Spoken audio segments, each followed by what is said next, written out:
Today, I would like to bring you to a discussion about traditional ecological beliefs and practices and environmental ethics. This is very timely because this year is the 20th anniversary of my first article on environmental ethics titled From Capre to Ecological Conscience, Indigenous Beliefs and Practices and the Holistic Perspective of Environmental Ethics, which was published in 2002. I just retold the story in the context of ecological education during the AUNEEC Conference 2022 that was held last month. And so I'm adopting the same title, but once again, I'm giving it another story. From Capre to Ecological Conscience, the Ethos of Culturally Informed Environmental Conservation. Well, a few days ago, we remembered the passing of my mom. Our children have learned to associate my mother with a butterfly. But on the anniversary of her passing, a dragonfly visited our home instead. That would be our father, whom we have learned to associate with the dragonfly. That has been our constant guest since his passing. Well, these are narratives and stories which I'm sure our children will tell the next generation. I have a lot of similar stories to tell, having been born and raised in Nueva Ecija, the agricultural hub and rice bowl of Central Luzon and the gateway to the mountains of the north. Every day, as I grew up in the alternating season of the greenery and the golden dusk of the rice fields, they became usual sight that I did not see the same beauty that I see now. Back then, they were empty and uninteresting pieces of grassland until stories and narratives transformed them into meaningful and valuable landscapes. Naging extension na ng aming pamilya ang mga bukid ng Nueva Ecija. May bukid kami noon sa Ginandusan, isang baryo ng Gapan sa Nueva Ecija. Naliligo kami sa maliit na kanal na dinadaluyan ng tubig mula irigasyon papuntang palayan. Doon ko din nakuha ang aking electrophobia or phobia sa manok na pinapalaki ng pag-alagala lamang sa bukid. Malinaw pa rin sa aking alaala kung paano sumasagasa sa maalikabok na daan ang aming lumang Volkswagen patungo sa aming bukid habang nakatanaw sa bulubundukin ng Sierra Madre. We did not have that farm in Ginandusan for so long, but I did not leave my hometown. To this day, my family still traverses the line of rice fields that lead to Nueva Ecija. Interestingly, my vision has changed. Now, I see the symbiosis of life. The farmers working on the land with the understanding that their grains are at the mercy of the weather, pests, and harmful organisms in the farm and other environmental conditions. With the yellow panicles of rice, I just do not see nature's hue anymore, but the faces that bear the pride of completed task and satisfaction, or at least having completed another planting season, and farmers enjoying simple luxuries that come only during harvest, well, like eating in McDonald's, though mas popular ang Jollibee. The rice fields of Nueva Ecija did not change, except of course that they were now reduced to just few thousand hectares because of the creeping urbanization and industrialization. But it is my appreciation of the ethos and aesthetics of this land that must have changed. This is what the rest of the discussion is all about. Reflecting on the stories and narratives about our local and indigenous beliefs and practices, or what we may want to call traditional ecological beliefs and practices, could aid in the cultivation of some sensibility towards the environment so we can develop an ecological conscience that leads to sustainable practices. An ecological education that takes off from local and indigenous beliefs and practices motivates people to develop an attitude of respect for nature, which is born out of their intimate knowledge of the environment. Well, this is how we could proceed with our ecological education. Looking back at our cultural traditions, I would like to bring you to a discourse on environmental ethics and conservation through the appreciation of the interconnections among humans, the natural, and the spiritual through the stories and the narratives we tell. Halimbawa, walang pakundangan mo bang puputulin ang daan-taong puno ng balete, genus ficus, kung may mga kwentong pinamamahayan pala ito ng kapre, three demons or hairy tobacco smoking giant, yung mga higanteng nagsisigarilyo, no? O ng tikbalang, tall humanoid figure with the head and hooves of a horse. O ng engkanto, Supernatural creatures who are oftentimes depicted to be interested in human affairs. Mga kwento na nandiligaw ang mga ito sa dalaga at dinadala nila sa kanilang sariling mundo. Kakalbuhin mo ba o sisirain mo ba ang kagubatan o bulubundukin kung may mga paniniwalang binabantayan sila ng mga diwata, yung tinatawag natin na fairy? Bagamat ayon kay Tan 2008, karaniwang ginagamit natin ito na generic term for spirits. Takot tayong sirain ng punso o anthill dahil sa nuno sa punso, old man of the mount, at iba pang lamang lupa na karaniwan ding tumutukoy sa environmental spirits. Stories like this bring us closer to the subject of conservation. The approach is akin to the concept of cultural ecology. It is not my intention to enter into the debate of whether the physical environment plays a role in cultural exchange or vice versa. I just would like to bring the cultural elements, namely local and indigenous beliefs and practices, to matters of ecological conservation or sustainability. Any perspective representing a more empirical or scientific ground for environmental conservation or sustainability may be dovetailed to or even strengthened by the beliefs and practices that are close to the experiences of the agents. Ang mga kinamulatang paniniwala at gawi na batay sa malalim at sariling danas ng pakikaugnay sa kapaligiran ay maaaring maikabit o makapagpalakas ng mga isinusulong na empirikong pananaw tungo sa sustainableng kapaligiran. Well, looking back as early as 1992, after the country has joined the United Nations Conference on Environment and Development in Rio de Janeiro, the Philippines formulated its adoption of the Agenda 21, which recognized and moved to strengthen the role of indigenous people and their communities in conservation strategies. The general framework for the protection and promotion of indigenous knowledge systems and practices in the Philippines in 1998 reported that the indigenous knowledge systems and practices have been proven to contribute to the sustainability and productivity of many ecosystems, example of which include the rice terraces and Muyong private woodlot of the Ifugao, the traditional biodiverse Sweden of the Hanuno, the fish conservation practices of the Dumagat, and the traditional herbal medicines of many Filipino ethnic communities. Well, moving forward, the United Nations General Assembly adopted the 2030 Agenda for Sustainable Development in 2015, which specifically mentioned indigenous peoples in protecting the planet's natural resources and climate for future generations, among others.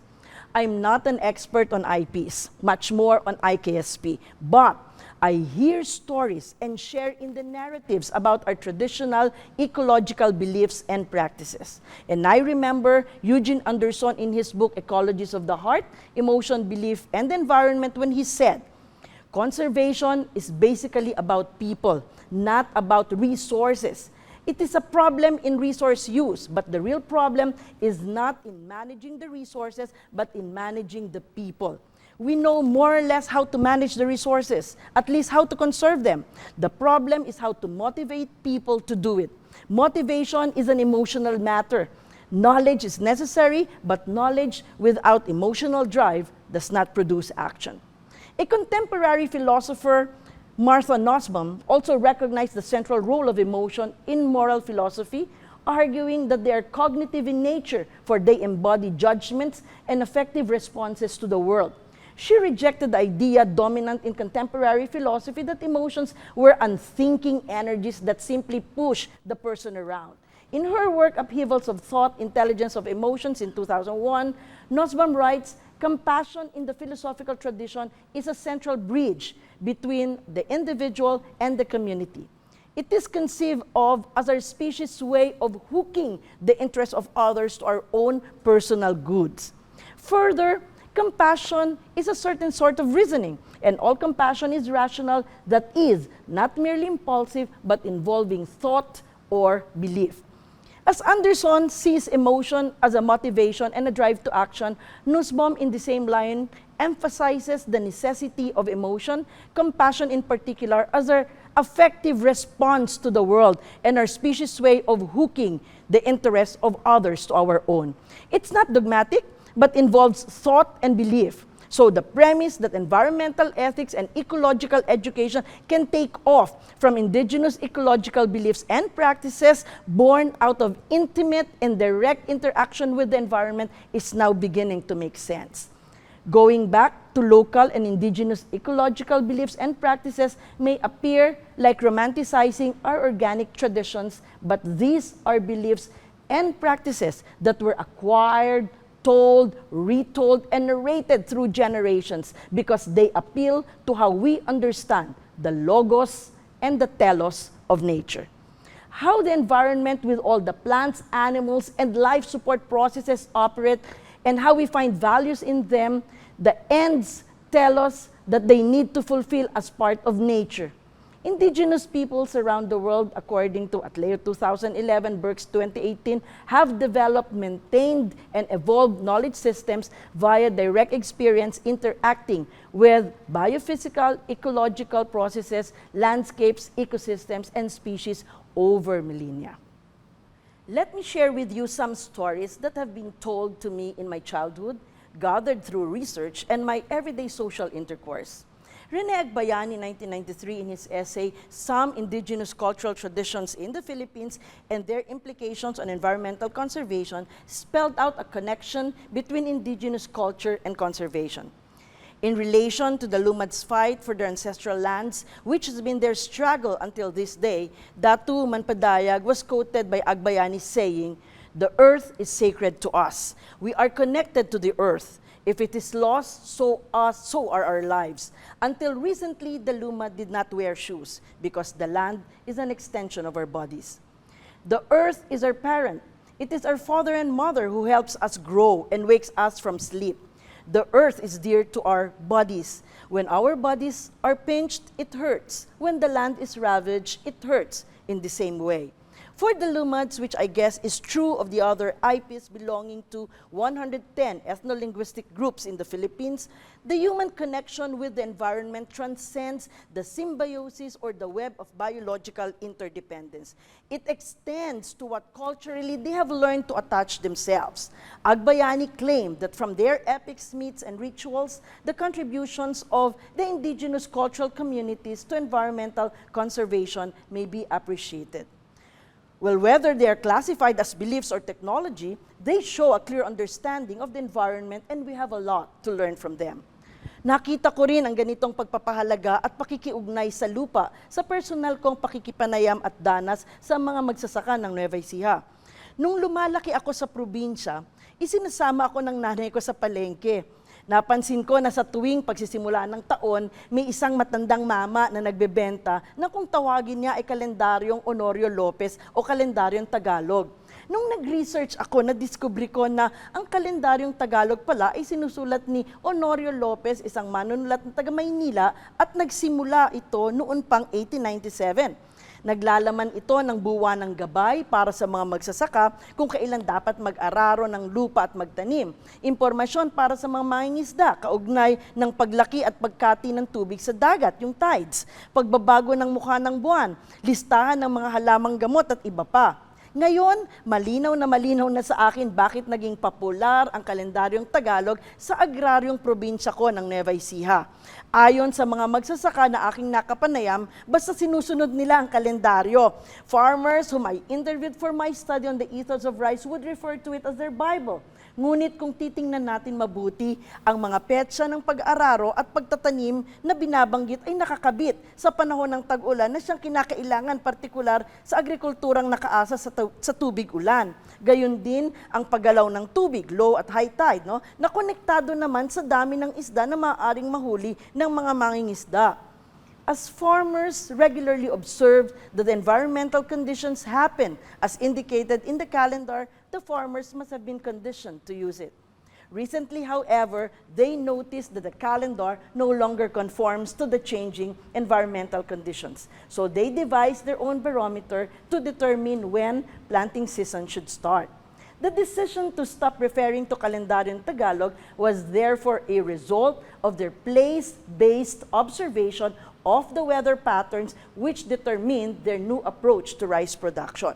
While other traditional beliefs and practices in rice farming include the practice of planting on a full stomach, that it may be extended to the growing rice crop, hitting the hand and the dikes with the first bundle of tungkos of rice seedlings to recognize oneness with the land and the rice so they don't get tired of working on the farm.